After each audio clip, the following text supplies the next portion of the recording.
ಹಲಸಿನ ಹಣ್ಣಿನ ಸೀಸನ್ ಅಂತೂ ಮುಗಿತಾ ಬರ್ತಾ ಇದೆ. ಮುಗಿದ್ರೊಳಗೆ ಅದರಿಂದ ಏನೆಲ್ಲ ಮಾಡ್ಲಿಕ್ಕಾಗ್ತದೋ ಎಲ್ಲವನ್ನ ಮಾಡಿ ತಿನ್ಬೇಕಲ್ವಾ.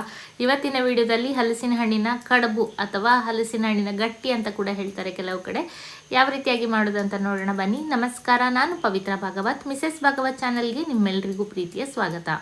ನಾನಿಲ್ಲಿ ಇಂಬ ಅಂತ ಹೇಳ್ತೇವೆ ನಮ್ಮ ಕಡೆ, ಮೆತ್ತಗಿನ ಹಣ್ಣು ಇರ್ತದಲ್ಲ ಆ ಜಾತಿಯ ಹಣ್ಣನ್ನು ತಗೊಂಡಿದ್ದೇನೆ. ಇದನ್ನು ಅದರ ಚೊಟ್ಟಿನ ಭಾಗ ಏನಿದೆ ಅದನ್ನು ಹಿಡಿದು ಹೇಳಿದ್ರೆ ಓಪನ್ ಮಾಡಲಿಕ್ಕೆ ಬರ್ತದೆ. ಸ್ವಲ್ಪ ಚೆಂದ ಕಾಣಿಸ್ಲಿ ಅಂತ ನಾನು ಸ್ವಲ್ಪ ಚಾಕುನಲ್ಲಿ ಕಟ್ ಮಾಡಿ ನಂತರ ಅದನ್ನು ಹಿಡಿದು ಹೇಳಿದ್ದೇನೆ. ಎಷ್ಟು ಚೆಂದ ಇದೆ ನೋಡಿ ಹಣ್ಣು. ಈ ರೀತಿ ಮೆತ್ತಗೆ ಇರ್ತದಲ್ಲ, ಇದಕ್ಕೆ ನಾವು ಇಂಬ ಅಂತ ಹೇಳ್ತೇವೆ. ಗಟ್ಟಿಯಾಗಿರುವ ಸೊಳಗೆ ಬೊಕ್ಕೆ ಅಂತ ಹೇಳ್ತೇವೆ ನಮ್ಮ ಕಡೆ. ನಿಮ್ಮ ಊರಲ್ಲಿ ಯಾವ ಹೆಸರಿನಿಂದ ಈ ಹಣ್ಣನ್ನು ಕರಿತೀರಾ ಅನ್ನೋದನ್ನು ಕಮೆಂಟಲ್ಲಿ ತಿಳಿಸಿ, ನನಗೆ ತಿಳ್ಕೊಳ್ಳುವ ಕುತೂಹಲ ಇದೆ. ಎಲ್ಲ ಹಣ್ಣಿನ ಸೊಳೆಗಳನ್ನು ಬಿಡಿಸಿ ಆಗಿದೆ. ಈಗ ತುಂಬಾ ಸ್ವೀಟ್ ಆಗಿದೆ ಹಣ್ಣು. ಎಲ್ಲ ಬಿಡಿಸಿ ಆಗಿದ ನಂತರ ನಾನಿಲ್ಲಿ ಸೊಳೆಗಳನ್ನು ಮಿಕ್ಸಿ ಜಾರಲ್ಲಿ ಹಾಕಿ ರುಬ್ಕೊಳ್ತೇನೆ. ಈ ಹಣ್ಣು ಮೆತ್ತಗೆ ಇರೋದ್ರಿಂದ ಒಂದು ಸಲ ತಿರ್ಸಿದ್ರೆ ಸಾಕು, ಮೆತ್ತಗೆ ನುಣ್ಣಗೆ ಆಗಿಬಿಡ್ತದೆ. ಹೆಚ್ಚೇನು ಕಷ್ಟ ಇಲ್ಲ ಇದನ್ನು ರುಬ್ಕೊಳ್ಳೋದು. ಎಲ್ಲ ಹಣ್ಣುಗಳನ್ನು ಮಿಕ್ಸಿ ಜಾರಲ್ಲಿ ಹಾಕಿ ರುಬ್ಬಿ ತಗೊಳ್ತೇನೆ. ಕಲರು ಕೂಡ ತುಂಬಾ ಚೆನ್ನಾಗಿದೆ, ನೋಡ್ಬೋದು. ನೋಡಿದರೆ ತಿನ್ನಬೇಕು ಅಂತ ಆಸೆ ಆಗ್ತದೆ ಅಲ್ವಾ. ಈ ಹಣ್ಣು ತಿನ್ನಲಿಕ್ಕಿಂತ ಈ ರೀತಿ ದೋಸೆ, ಮುಳುಕ, ಇಡ್ಲಿ ಎಲ್ಲ ಮಾಡಲಿಕ್ಕೆ ತುಂಬಾ ಚೆನ್ನಾಗಾಗ್ತದೆ. ಅದರ ಚಿಪ್ಸು ಕೂಡ ತುಂಬಾ ಚೆನ್ನಾಗಿ ಬರ್ತದೆ. ಕಾಯಿ ಹದವಾಗಿ ಬೆಳೆದಿರಬೇಕು ಮಾತ್ರ ಅಷ್ಟೇ. ಹಣ್ಣನ್ನೆಲ್ಲ ಅರ್ಧಾಗಿದೆ. ಈಗ ಇದಕ್ಕೆ ಬೇಕಾಗುವ ಅಕ್ಕಿಯನ್ನು ಪೌಡ್ರ್ ಮಾಡ್ಕೊಳ್ಳಿಕ್ಕೆ ನಾನಿಲ್ಲಿ 1 ಕಪ್ ಆಗುವಷ್ಟು ಅಕ್ಕಿಯನ್ನು ಚೆನ್ನಾಗಿ ತೊಳೆದು ನೆನೆಸಿ ಇಟ್ಕೊಂಡಿದ್ದೆ. ಅಕ್ಕಿಯನ್ನು ಸ್ವಲ್ಪ ಜಾಸ್ತಿನೇ ನೆನೆಸಿ ಇಟ್ಕೊಳ್ಳೋದು ಒಳ್ಳೆಯದು. ಎಷ್ಟು ಬೇಕು ಅಂತ ನೋಡ್ಕೊಂಡು ಸೇರಿಸ್ಕೊಳ್ಬೋದು. ತೊಳೆದು ನೆನೆಸಿ ನಂತರ ಅದರ ನೀರನ್ನೆಲ್ಲ ಬಸಿದು ಬಟ್ಟೆ ಮೇಲೆ ಆರ ಹಾಕಿ ನಂತರ ಈ ರೀತಿ ಮಿಕ್ಸಿ ಜಾರಲ್ಲಿ ಹಾಕ್ತಾ ಇರೋದು. ಈ ರೀತಿ ಚಿಕ್ಕದಾಗಿ ನುಣ್ಣಗೆ ಪೌಡ್ರನ್ನು ಮಾಡ್ಕೊಂಡಿದ್ದೇನೆ. ಹಿಟ್ಟನ್ನು ಬೇಕಾದರೆ ತೆಗಿಬೋದು ಅಥವಾ ಹಾಗೆ ಕೂಡ ಬಳಸ್ಕೊಳ್ಬೋದು. ಈಗ ರುಬ್ಬಿರುವ ಹಣ್ಣಿಗೆ ಸ್ವಲ್ಪ ಉಪ್ಪನ್ನು ಹಾಕಿದ್ದೇನೆ. ನಂತರ ಒಂದು ಅರ್ಧ ಕಪ್ ಆಗುವಷ್ಟು ಬೆಲ್ಲವನ್ನು ಹಾಕಿದ್ದೇನೆ. ಹಲಸಿನ ಹಣ್ಣು ಸಿಹಿಯಾಗಿದ್ದರೂ ಕೂಡ ಬೆಲ್ಲವನ್ನು ಹಾಕಿದರೆ ಕಡುಬು ರುಚಿಯಾಗಿರ್ತದೆ. ನಂತರ ನಾನಿಲ್ಲಿ 1 ಕಪ್ ಆಗುವಷ್ಟು ಅಕ್ಕಿ ರವೆಯನ್ನು ಹಾಕಿದ್ದೇನೆ. ಅಂಗಡಿಯಲ್ಲಿ ಸಿಗುವ ರವೆಗಿಂತ ಮನೆಯಲ್ಲಿ ಮಾಡಿರುವ ರವೆ ಆದರೆ ಕಡುಬು ಚೆನ್ನಾಗಿ ಬರ್ತದೆ. ಈ ಕಡುಬನ್ನು ಮಾಮೂಲಿ ತಟ್ಟೆಗೋ ಅಥವಾ ಲೋಟಕ್ಕೋ ಹಾಕಿ ಮಾಡೋದಕ್ಕಿಂತ ಕೆಲವೊಂದು ಎಲೆಗಳಲ್ಲಿ ನಾವು ಈ ಕಡುಬನ್ನು ಮಾಡಿದರೆ ರುಚಿ ತುಂಬಾ ಚೆನ್ನಾಗಾಗ್ತದೆ. ಹಾಗಾಗಿ ನಾನಿವತ್ತು 2-3 ಜಾತಿಯ ಎಲೆಗಳನ್ನು ಬಳಸಿ ಈ ಕಡುಬನ್ನು ಮಾಡುವ ವಿಧಾನವನ್ನು ತೋರಿಸ್ತಾ ಇದ್ದೇನೆ.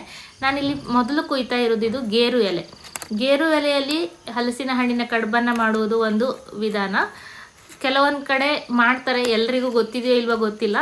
ನಮ್ಮಲ್ಲಿ ಅಮ್ಮ ಮಾಡ್ತಾಯಿದ್ರು ಯಾವಾಗಲೂ ಗೇರು ಎಲೆಯಲ್ಲಿ ಹಾಕಿ ಈ ಕಡುಬನ್ನು ಮಾಡ್ತಾರೆ. ಹಾಗಾಗಿ ನನಗೆ ತುಂಬ ಇಷ್ಟ. ಈ ಎಲೆಯಲ್ಲಿ ಮಾಡಿದಾಗ ಅದರ ಪರಿಮಳನೂ ಚೆನ್ನಾಗಿ ಬರ್ತದೆ. ಹಾಗಾಗಿ ಸ್ವಲ್ಪ ಗೇರು ಎಲೆಯಲ್ಲೂ ಹಾಕುವಂಥ ಗೇರು ಎಲೆಗಳನ್ನು ಕೊಯ್ದಿದ್ದೇನೆ. ನಂತರ ಇಲ್ಲಿ ಸಾಗವಾನಿ ಅಂತ ಹೇಳ್ತೇವೆ ನಮ್ಮ ಕಡೆ.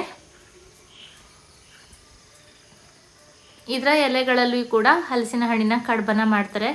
ಅದರ ಪರಿಮಳ ಒಂದು ರೀತಿಯಾಗಿ ಬರ್ತದೆ. ಎಲೆಯ ಬಣ್ಣ ಕೂಡ ಬಿಟ್ಟು ಬರ್ತದೆ ಕಡುಬಿಗೆ. ತುಂಬ ಜನರಿಗೆ ಇದರಲ್ಲಿ ಮಾಡಿದ ಕಡುಬು ತುಂಬ ಇಷ್ಟ ಆಗ್ತದೆ ಅಂತ ಹೇಳ್ತಾರೆ. ನಮಗೆ ಚಿಕ್ಕಲ್ಲಿಂದ ಗೇರು ಎಲೆಯಲ್ಲಿ ಹಾಕಿ ಮಾಡಿದ ಕಡುಬನ್ನು ತಿಂದ ಅಭ್ಯಾಸ, ಹಾಗಾಗಿ ಅದು ಇಷ್ಟ ಆಗ್ತದೆ. ಎಲೆಗಳನ್ನೆಲ್ಲ ಚೆನ್ನಾಗಿ ತೊಳೆದು ಒರೆಸಿ ಇಟ್ಕೊಂಡಿದ್ದೇನೆ. ಈಗ ಇದರಲ್ಲಿ ಮಾಡಿರುವ ಹಿಟ್ಟನ್ನು ಹಾಕ್ತಾ ಇದ್ದೇನೆ.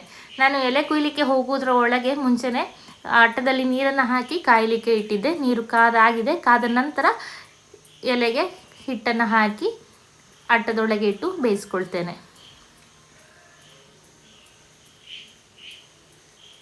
ಇನ್ನೊಂದು ಎಲೆ ಬರ್ತದೆ, ದುರ್ಕಲ ಎಲೆ ಅಂತ ಹೇಳ್ತಾರೆ ನಮ್ಮೂರಲ್ಲಿ. ಬೇರೆ ಎಂಥ ಹೆಸರಿಂದ ಕರೀತಾರೆ ಅಂತ ನನಗೆ ಗೊತ್ತಿಲ್ಲ. ಅದರಲ್ಲಿ ಕೂಡ ಕಡುಬನ್ನು ಮಾಡ್ತಾರೆ, ಅದು ಕೂಡ ಚೆನ್ನಾಗಿರ್ತದೆ. ಈಗ ನಾನಿಲ್ಲಿ ಸಾಗವಾನಿ ಎಲೆಗೆ ಇದನ್ನು ಹಾಕ್ತಾ ಇದ್ದೇನೆ. ಈ ರೀತಿಯಾಗಿ ಇದನ್ನು ಮಡಿಸಿ ಇದನ್ನು ಕೂಡ ಆಟದಲ್ಲಿ ಬೇಯಿಸಲಿಕ್ಕೆ ಇಡ್ತೇನೆ. ಇದಲ್ಲದೆ ಬಾಳೆ ಎಲೆ ಇದ್ದರೆ ಅದರಲ್ಲಿ ಕೂಡ ನಾವು ಈ ಕಡುಬನ್ನು ಮಾಡ್ಕೊಳ್ಬೋದು. ಬಾಳೆ ಎಲೆ ಆದರೆ ಈ ರೀತಿ ಹಿಟ್ಟನ್ನು ಹಾಕಿ ಮಡಿಸಿ ಇಟ್ಕೊಂಡ್ರೆ ಆಯಿತು.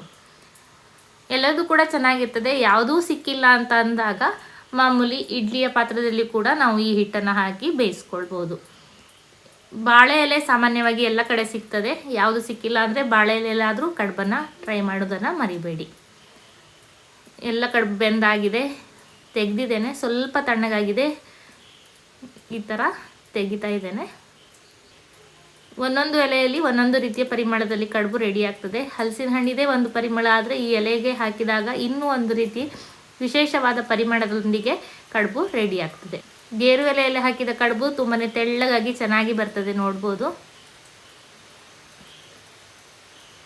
ನಿಮಗೆ ಈ ವಿಧಾನ ಗೊತ್ತಿತ್ತಾ ಅನ್ನೋದನ್ನು ಕಮೆಂಟಲ್ಲಿ ತಿಳಿಸಿ. ನಾನೆಲ್ಲ ಕಡುಬನ್ನು ಸರ್ವ್ ಮಾಡ್ತಾ ಇದ್ದೇನೆ. ಜೇನುತುಪ್ಪ ಅಥವಾ ತುಪ್ಪದೊಂದಿಗೆ ತಿನ್ಬೋದು, ಇಲ್ಲ ಅಂದರೆ ಬೆಣ್ಣೆ ಜೊತೆಗೂ ಚೆನ್ನಾಗಿರ್ತದೆ. ಅದಕ್ಕಿಂತ ಬೆಸ್ಟ್ ಕಾಂಬಿನೇಷನ್ ಅಂದರೆ ಕಾಯಿ ಹಾಲು, ತುಂಬಾ ಚೆನ್ನಾಗಾಗ್ತದೆ. ಕೆಲವರು ಕಡುಬಿಗೂ ಕೂಡ ಕಾಯಿಯನ್ನು ಹಾಕಿ ಅರಿತಾರೆ. ಇಷ್ಟ ಆದರೆ ನೀವು ಅದಕ್ಕೆ ಕಾಯಿ ಬೇಕಾದರೆ ಹಾಕ್ಕೊಂಡು ಅದು ಮಾಡಬಹುದು. ಇವತ್ತಿನ ಈ ಹಲಸಿನ ಹಣ್ಣಿನ ಕಡುಬಿನ ವಿಧಾನ ನಿಮಗೆಲ್ಲ ಇಷ್ಟ ಆಗಿದೆ ಅಂತ ಅಂದ್ಕೊಳ್ತೇನೆ. ಇಷ್ಟ ಆದರೆ ಖಂಡಿತ ಒಂದು ಲೈಕ್ ಮಾಡಿ, ಶೇರ್ ಮಾಡಿ, ಅನಿಸಿಕೆಯನ್ನು ಕಮೆಂಟಲ್ಲಿ ತಿಳಿಸಿ. ಹಾಗೆ ಚಾನಲನ್ನು ಸಬ್ಸ್ಕ್ರೈಬ್ ಮಾಡಿಕೊಂಡು ಸಪೋರ್ಟ್ ಮಾಡಿ ಅಂತ ಕೇಳ್ಕೊಳ್ತೇನೆ. ಹಾಗೆ ಹಳ್ಳಿ ಕಿಚನನ್ನು ಫೇಸ್ಬುಕ್ಕಲ್ಲಿ, ಇನ್ಸ್ಟಾಗ್ರಾಮಲ್ಲಿ ಫಾಲೋ ಮಾಡೋದನ್ನು ಮರಿಬೇಡಿ. ಇನ್ನೊಂದು ಹೊಸ ರೆಸಿಪಿಯೊಂದಿಗೆ ಬರ್ತೇನೆ. ಅಲ್ಲಿಯವರೆಗೂ ನಮಸ್ಕಾರ.